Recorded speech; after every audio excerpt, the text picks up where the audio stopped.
we've got about 40 minutes to talk about how to take your relationship from good to great.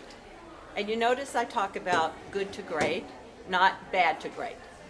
So we're assuming a certain level here, but if you're in a relationship that's maybe not so good, many of these principles, actually all of these principles apply. It just takes a little bit more work, and often it takes some repair work before we can get to the great stage. But principles still apply. So how do we take our relationship from good to great? The Sound Relationship House comes from one of my mentors and somebody I've trained with, Dr. John Gottman from the University of Washington in Seattle and the Gottman Institute. There are a number of books by him and by some of my other favorite authors, so please, after the talk, take advantage of taking a look at those. I think you'll find them really useful.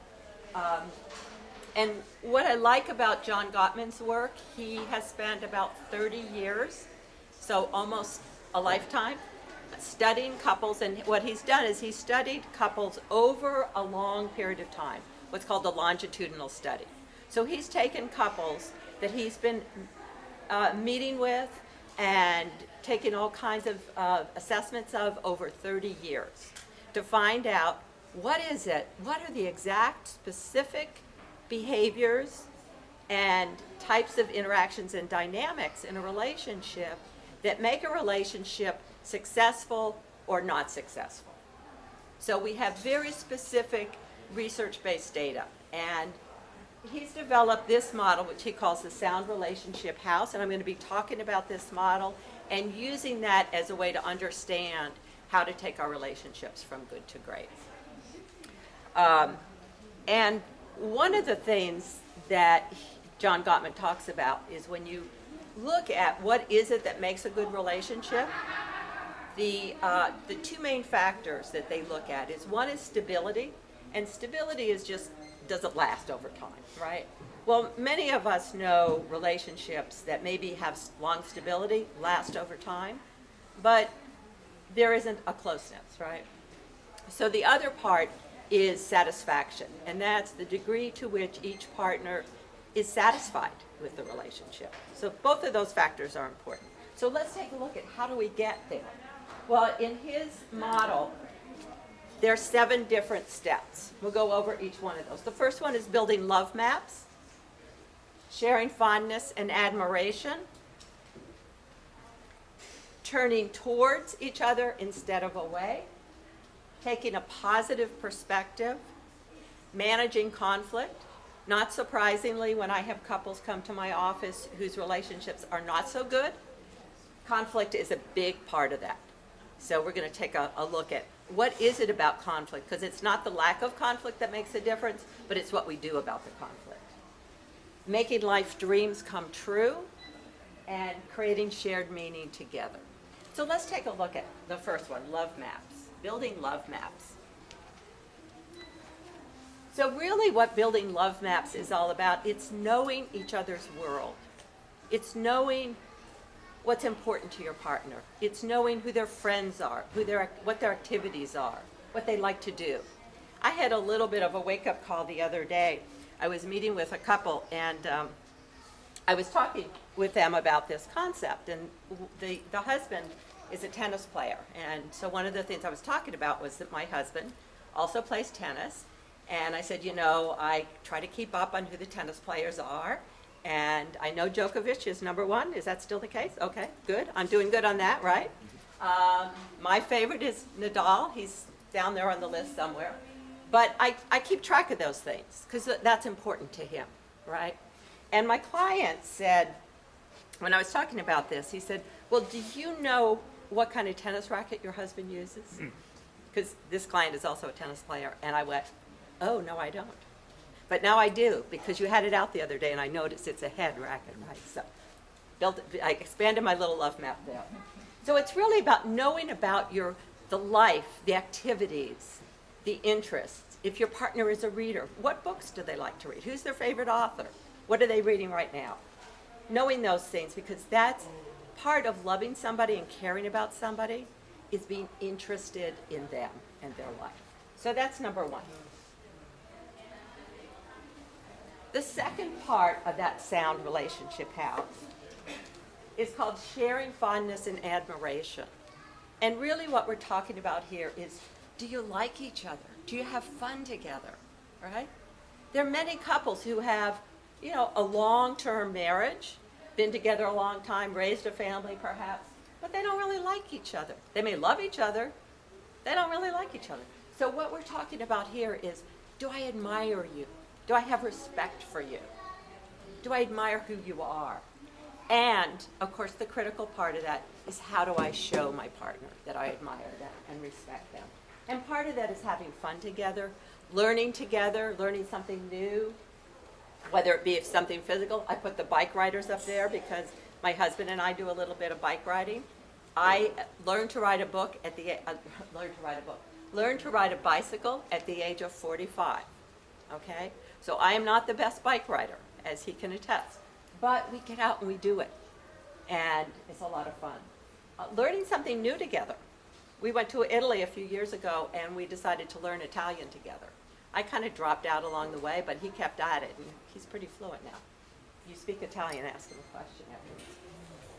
And creating rituals. What are the things that you do together on an everyday basis or a weekly basis, a monthly basis? Date night is something we hear a lot about. That's important, taking an annual vacation together. But sometimes it's the day-to-day things. And I think one thing that's important to remember when we talk about taking our relationship from good to great is that it's often the simple, daily, frequent behaviors that make a difference. It's not necessarily the great big thing. It's the difference, for example, between getting a huge bouquet of flowers on Valentine's Day, which is nice, and getting a single flower every day, right? So it's those simple, everyday behaviors that make a difference. And those simple things can be powerful. The other good news about how to take your relationship from good to great is that it takes just one person to do that. So a lot of times we wait until our partner's ready. We wait until they are interested in reading that book we want them to read, or going to a counselor, or sitting down and having a conversation. But there are many things we can do on an everyday basis.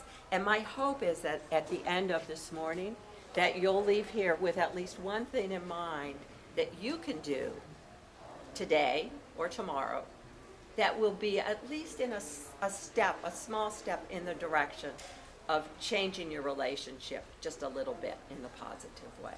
Because even good relationships, even great ones, are not perfect ones, right? I'm in this field, and I'm still learning. And a ritual can be, as I said, something really small on a day-to-day basis. It can be reading the Sunday paper and talking about what you read. One of the things that my husband and I do that we started a few years ago, and it has been really fun for us, is we read a book together.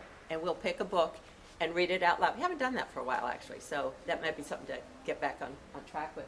But we read out loud and we talk about it. And we'll often go late into the night talking about what we read. So that's been a wonderful ritual for us. We actually learned that from some friends of ours who do it. Turning toward each other instead of away. So think about all the ways we reach out for our partner's attention. We reach out for connection with our partner. And think of all the ways that you receive or fail to receive those, what I call bids for attention or bids for connection. So it may be walking across the street and just reaching out and holding your partner's hand. Simple as that. It might be you're reading something and you say, oh, this is really interesting, and you bring it up. The important thing is continuing to make those bids for attention or connection, but also how do we receive them? So if I, for example, am looking outside and see a sunset, and I say, oh, look at that beautiful sunset, and my partner, this isn't my real partner who would do this, but a fictional partner might say, oh, yeah, okay, that's a sunset, and go right back to what they're doing. So my saying, look at the beautiful sunset, is in a way of saying, I want to connect with you, okay? So think about the ways you do that, and also how you receive those bids that your partner makes. especially being a support to each other in times of stress. So when we have outside stress in our lives, it can take a toll on our relationship. So it's important to think about, excuse me.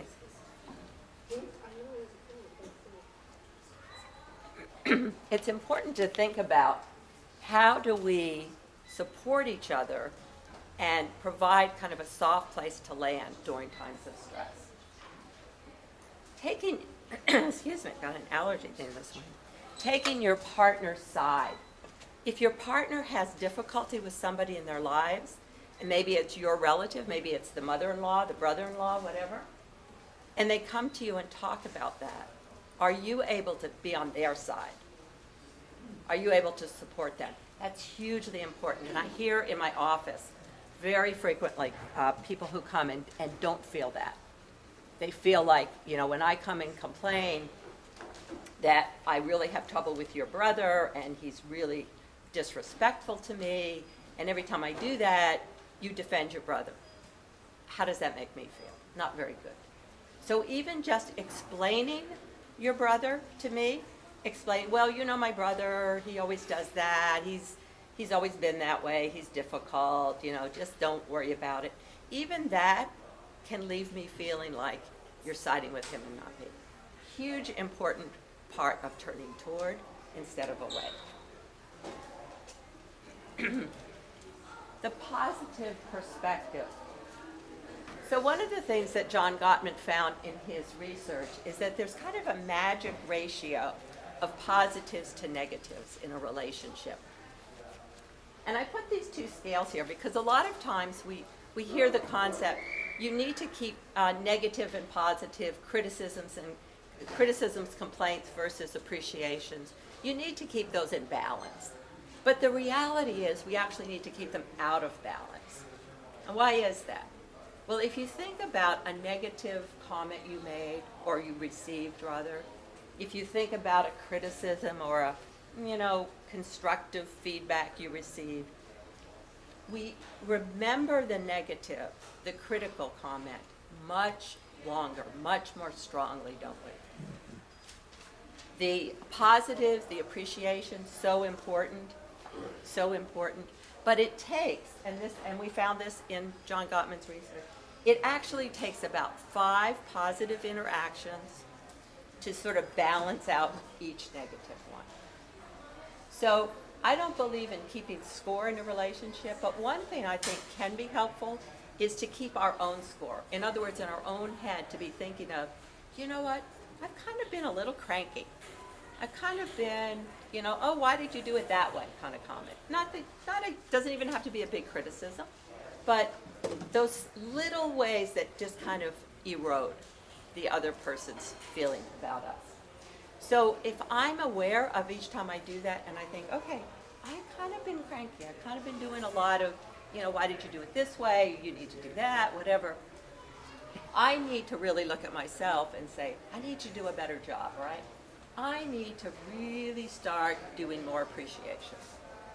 Genuine appreciations, specific appreciations, not just, hey, you're a great guy, but specific appreciations on a very daily basis. Those appreciations are a huge part of having a great relationship. It's really, really easy to get caught up in the details of everyday life and to forget about that. It's really, really easy to take our partner for granted. Well, you know what? I did the dishes, so, why should I appreciate him for grilling the steaks tonight? You do it because it makes a difference. And I think the important part here, and this is what I was saying before about it, it can take just one person to make a difference. And that is that it's important to do it even if your partner is not. What I find is a lot of the people I work with kind of have an attitude of, well, he's not doing his share, she's not doing her share. I'm going to wait until that happens, and then I'll open up and be more loving, more supportive, more appreciative. But if we start with looking at ourselves and just say, I'm going to do whatever I can, and we'll see what happens. And sometimes it takes longer, sometimes not so long. But eventually, you see that dynamic begin to shift. So we can only change ourselves, right?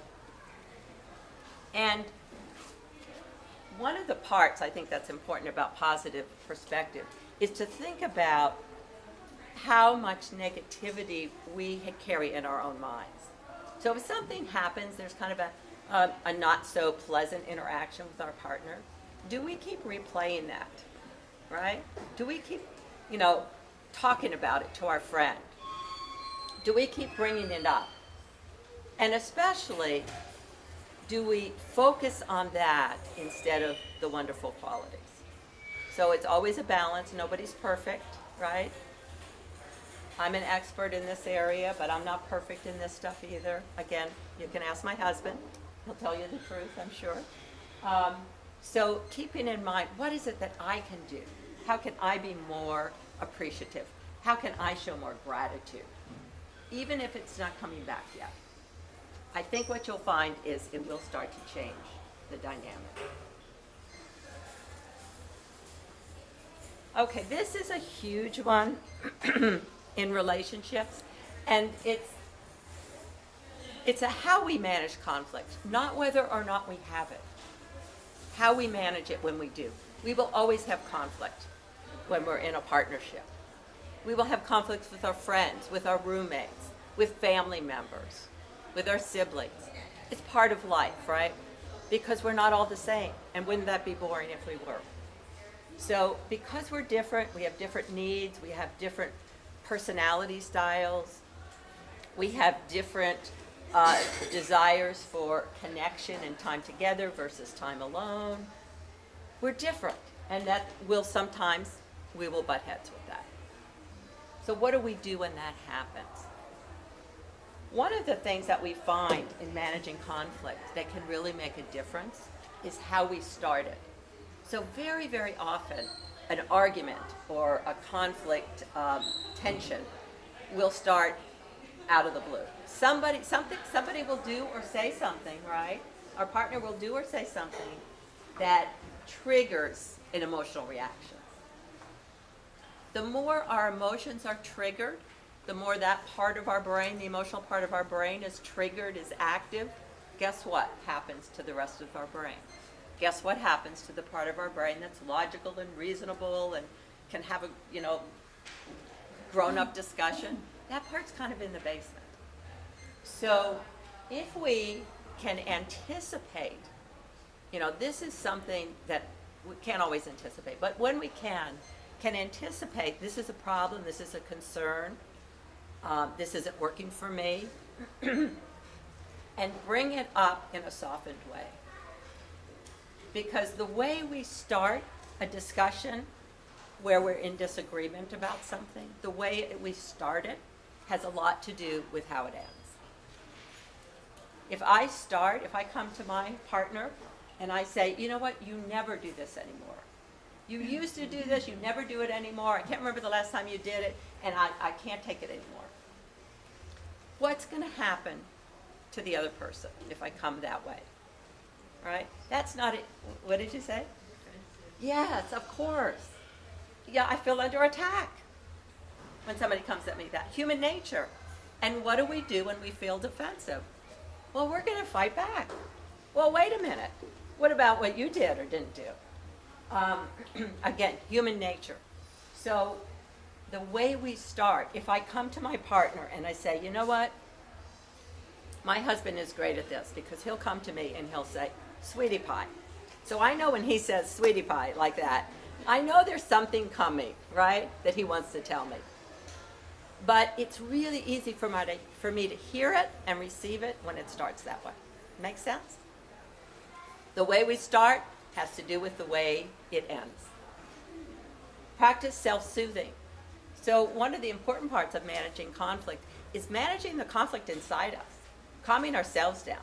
Because again, the more that emotional part of my brain is activated, the less able I'm going to be to communicate in a calm way also, right? So if I'm upset about something, rather than just blurting it out or reacting, acting it out, take a couple deep breaths. The program after me is on mindfulness. So if you have time to stay for that, that's a really good technique for self-soothing. So you might want to stay for that. And it's interesting, I saw some of the books that the person who's doing that has, and there's some of the same books here. Very much related to how we manage relationships. So I thought that was kind of interesting. So calm yourself first, and then present it. Sweetie pie, I want to talk to you about that. This isn't working for me. Can we figure out a solution to this? Much easier to have a good discussion and a positive connection. Hi there. Work to prevent conflict. Wow. Again, conflict's inevitable. Conflict's not necessarily bad. If you remember that 5-to-1 ratio of positives to negatives, we need some negatives. We need some conflict. Because when it's not there at all, usually what that means is we're just holding it inside. We're just keeping it down. You probably have known couples in your lives where they seem really fine on the surface, and they'll say, we never argue, right? We never disagree, everything's fine. But what's probably happening is there's a lot of stuff under the surface that's never being brought out. Preventing conflict is being sensitive to those times that we're more likely to be in conflict with our partner, or more likely to be tense times. So for example, I know that one of the tense times for us, and I think this is true for most people, has to do with travel, right? So travel is fun. It's wonderful to have adventures together. We just got back from Hawaii. We had some wonderful adventures. But travel is also a stressful time. You know, you're dealing with maybe lack of sleep, with logistics, with what happened on our trip where when I called to confirm our last hotel, I realized I'd never actually made that reservation I thought I'd made, right? So it's ripe for conflict. So if I know that, I'm going to be thinking ahead. What do I need to do to keep this a little more stressful? And I may need to do an even more and better job at expressing appreciation and noticing things to appreciate and be grateful for. Because I know my partner's also under a little bit of stress, right? And we experience stress differently. So what makes my partner stressful may not make me stressful. So understanding that and understanding my partner is a big part of preventing conflict. Anticipating those times, transition times, right? Coming together. When you first leave in the morning, or if somebody's going on a trip, how do you manage those times to make them smooth? And probably the biggest part of conflict, again, conflict's inevitable. It's there. We're going to have it. But when we get off track, when we have a meltdown, as I call them, are we able to get back on track and repair? And how long does it take us to get there? What I have found in my relationship with my husband is that we get back on track much quicker than we used to. We had a little interaction the other day that I said something unkind and he didn't take it well, understandably. It was not.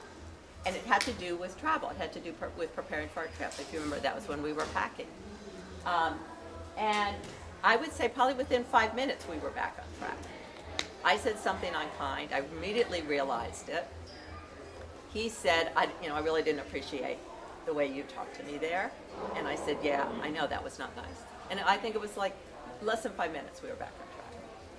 So the important thing is, how do I repair, or how do we repair together? And remember again, it really can take only one person to repair. Better if you have both. If you have both people working on all of these things I've been talking about, you're in the accelerated class, but at least one of you can begin making a difference. Making life dreams come true. So when I talk about life dreams, I'm talking about, the big dreams we have in life, like I want to join the Peace Corps someday. This is not true for me, don't worry. I want to join the Peace Corps, or we just got back from Hawaii, and one of the places we went was this botanical garden, and it was started by this man who visited Hawaii, I don't know, what was that, 30 years ago, 40 years ago maybe, the botanical garden, and fell in love with Hawaii. This is the big island. Fell in love with it. decided he wanted to, I think actually on that trip, there was a property for sale that he bought. And then he bought a bigger property. And he and his wife moved to Hawaii. They retired. He moved to Hawaii, and he spent the next 8 years working 7 days a week, 12 hours a day, cutting through the rainforest, the jungle to create paths, planting plants, making pathways. Beautiful place, gorgeous place.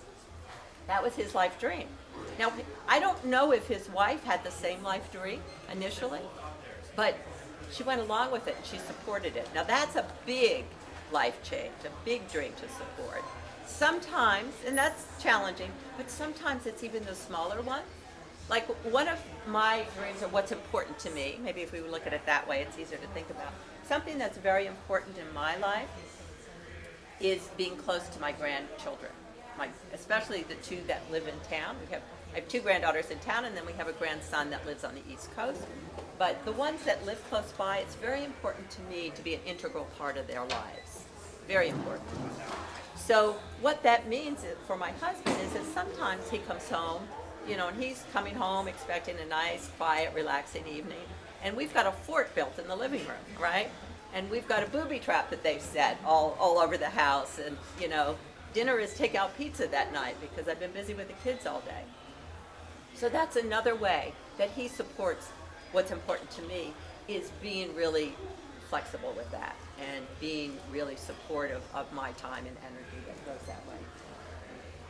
So assume it's possible.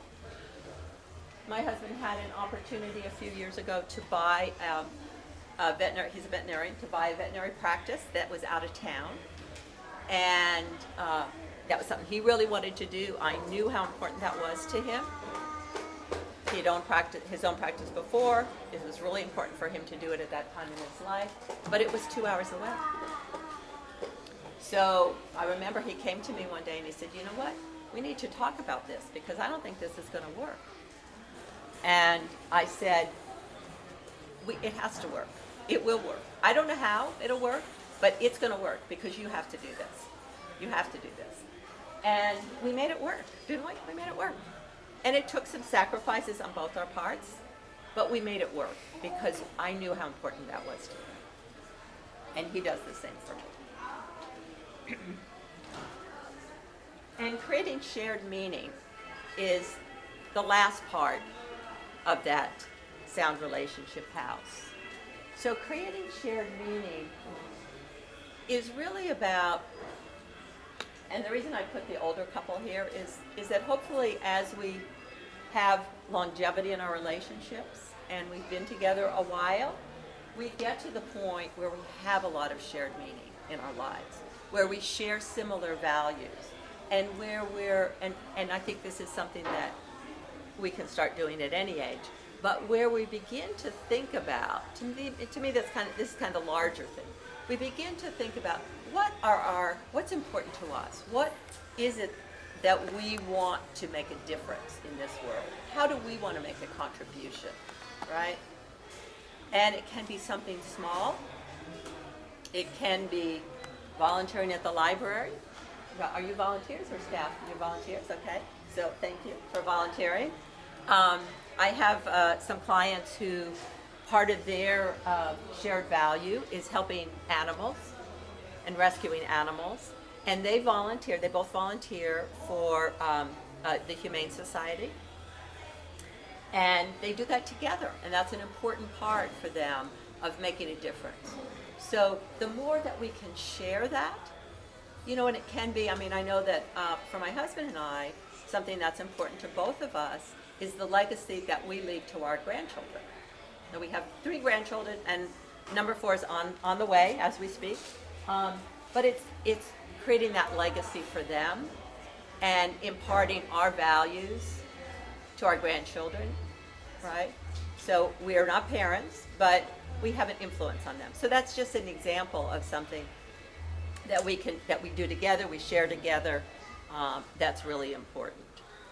So those are the 7 parts of the sound relationship house. I want to take a few minutes for questions, but before I do that, I want to read a little bit. Well, let me do the questions first, then I'll read that.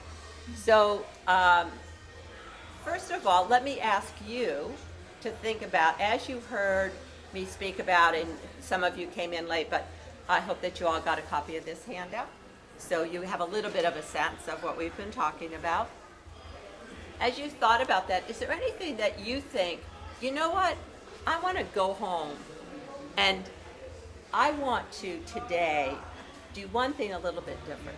You don't need to tell me what it is, but has anybody have a thought in your mind of something? A few of you do. One thing you might want to do a little bit differently. Now, what I'm guessing is that many of you have a thought in your mind of what you want your partner to do differently. Admit it, is that true? Some of you do, okay. So that's always easier to do, isn't it? It's always easier to think about how they need to change, what they need to do, how they're not being helpful enough, how they're not supporting me enough. All of that may be true, but the more we focus on that, remember we talked about that positive perspective, the more I rerun that in my mind, guess what happens? The more distance is created, the more disconnection is created between myself and my partner. So I'm not at all suggesting that we pretend that issues or problems are not there. I'm not suggesting that at all.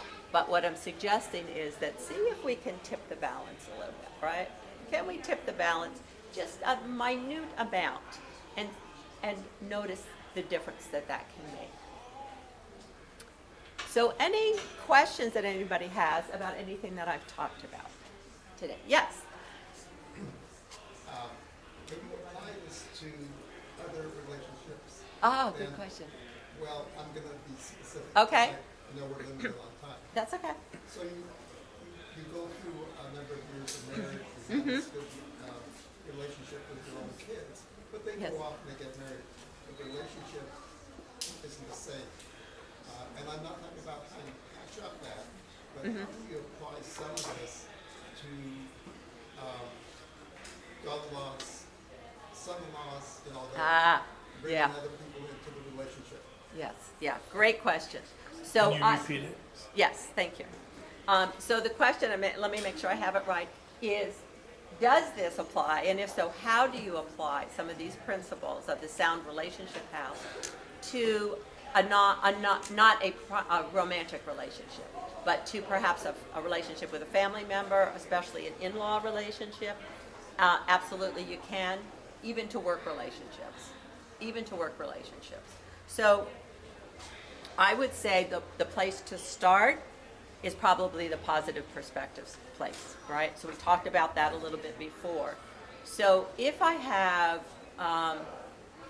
a son-in-law, you mentioned, if I have a son-in-law who, was really not my first choice to marry my daughter, that happens. I don't know why they don't marry our first choices, but sometimes they have their own mind. So, to the extent that I focus on the negatives about that person, it's going to create more conflict and more tension. And it's going to create problems for my daughter. So that person may be really difficult, but I can do a lot to create harmony and peace, or at least reduce the tension. So I don't need to bring up to my daughter, for example, all of the faults that I think she needs to know about her husband. I don't need to tell her about that. That's not helpful, right? Yeah, she either knows it or she doesn't want to hear it or doesn't want to know it. But if I bring that up to her, what's going to happen? She's going to start avoiding me, right? That's going to push her away from me. So that's one thing. And the other thing is, when I have those thoughts in my mind, is to replace that. Okay, yes, he's not as ambitious as I would like him to be. And yes, he's not the best provider in the world. This is not true of my son-in-laws, but I'm just saying. Yes, that's true. But replace that with a positive, a real positive, a genuine positive. But you know what? He's really a good dad. And I really like the way he coaches my grandson's soccer team. And my daughter loves him. And so the more in my own mind I can begin to replace that with real, genuine, positive attributes of that person and remind myself of that. That's part of it. The second part is being clear on my goal. So if my goal is I want to have as much harmony in the family as possible. I want us to be able to get together on Thanksgiving and have it be peaceful, no arguments. Well, I can't control that completely, obviously, but I can have something to do with that by focusing on the negatives, by expressing appreciation and showing gratitude to that person. And I'll give you an example, and this is an ex-son-in-law who I have not always had the easiest time with, and but yet, whether I ever get a thank you for what I see, all of the efforts I make in helping his children, my grandchildren, whether I get that or not, I always thank him. So it's easier to do in text, by the way, if it's somebody that you have a little difficult. It's much easier. Thank goodness for text. But I always, when I pick up the kids from my granddaughters from his house, I always afterwards say, thank you for making them available. Thanks for your flexibility, if it was like even just 5 minutes, right? Now, instead, I could be thinking, you know what? I have spent, since they were the oldest one was born, 1 day a week, every week for the last 10 years, providing babysitting and transportation and picking them up at school. And, you know, I could focus on that, but the more I focus on that, the more negative I feel about him. And guess what? Guess who gets hurt by that? My granddaughters, right? Because they feel that tension. I don't want them to hear my tone of voice when I talk to their dad as being negative. So I focus on, I want harmony and peace for my granddaughters. And one of the ways I can do that is by being really gracious, appreciative, and show gratitude to my ex-son-in-law. So that's an example. And we can also do that at work, in our work relationships too. And I had we don't have time, but if you're interested, I can tell you more about. I had an experience of very consciously and deliberately doing this with somebody at work where there was a lot of tension in the relationship. And it helped. It didn't completely change it, but it helped. So yes, absolutely, absolutely. Great question. I see that our time is, I have 1 more minute. Oh, a couple more minutes, okay. So let's take one more question, and then I want just to read a little excerpt from something for you. Yes? This is about my daughter. Mm-hmm. What's the situation when one wants to and the other one doesn't? When one wants to. Children and the other one doesn't. Oh, in a couple? Yes. Is that a deal breaker? Well, yeah, thank you. I'm getting that 5-minute sign, so we're good. We're still good. Is that a deal breaker? Depends on the people, right? So for some people, it is a deal breaker. For some people, it's, you know, I want kids, and if that's not something that my partner is interested or wants, then I guess this relationship isn't going to go. There are, you know, so that's, I think it's so individual, but it absolutely can be a deal breaker. It's much better to have that discussion before marriage than after marriage. And in fact, one of the things I find, and one of the parts of my practice that I really, really love doing is premarital counseling, because that's an opportunity for people to talk about those issues. You know, instead we talk about what flavor cake we want at the wedding, right? Which is important. We had a delicious cake. My stepdaughter just got married. The cake was delicious. That's important. But there's so many important questions to be asking at that time. So that needs to be talked about. In general, I think a no on that big of a decision, probably the no takes precedent. I would hope that every child comes in to a home where both parents really work, but it's a real tough one. So we have just a minute left, and I want to just read something. These are just a couple of excerpts from an almost 300-page document. So I'm not going to read you the whole document, but if you would like a condensed version of this, that I'm reading you. Also, if you would like the slides from today and the link to the video when it's ready, hopefully it comes out. There's some sign-up sheets. I just need your email address and I'll get that to you. So feel free to do that. So this is from, as I said, almost 300-page document that was written about relationships. It's called The Joy of Love. All right? Reminds me of that book back in the 70s, The Joy of Something Else, right? The Joy of Love. And it was, but what's interesting is it was written by a man who is 79 years old. So you're not too old for love, right? And he is a man who has taken, at a very early age, many, many years ago, a lifetime vow of celibacy and is not in a primary relationship. So what does he know about love? 300 pages worth. But here are a couple excerpts. And what I like about it is it's right in line with what Dr. John Gottman talks about. So just briefly, make time for one another, even if you're busy. Even if it's a small amount of time, make time. What I find is that if a couple spends about 20 minutes a day having a real, genuine conversation just about how their day went, that is really helpful. Sometimes just listen. We get so attached to wanting to get our point across that guess what happens to our listening? In the basement. Listen first, talk second. Accept your partner's shortcomings and be generous with their imperfections. We all have them. I love this one. Find your partner beautiful and lovable even when they make it hard. And we all make it hard sometimes, don't we? Don't hold grudges. Say 3 words, 3 phrases, please, thank you, and I'm sorry. And I love the last one because it's about where we are. Think thoughts and read books and stay interesting to your partner. And this was written by Pope Francis. Yes. So I thought that was pretty cool. Thank you again. And I want to leave you with a phrase I learned in Hawaii, which is honi honi. And it means kiss, kiss, hug, hug. So honi honi, somebody you love today. And honi honi to all my support, my husband, my friend Robin, and all of you for coming.